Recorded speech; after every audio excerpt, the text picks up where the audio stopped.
Evakuatorla Sangan. Kodda bakın. Xoddu da belə. Neyse, saxlamış. ABS'in işi yanır, maşın gitmeye. İnjektorda yanır sönür. İnjektörde yanır sana. Hə, yanır sönür. Bir də Aha. parkovka var bu Ha. üçün.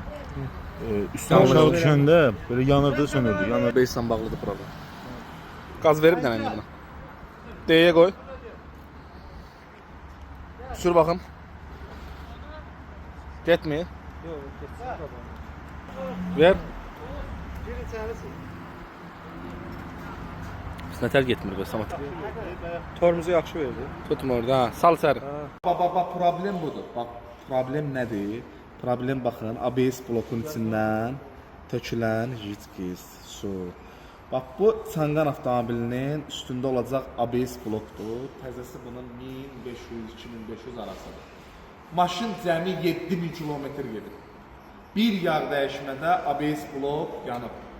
Bunların Sangan A05'lerin ABS ile bağlı problemləri olur. Zəif yerləri ABS-dir.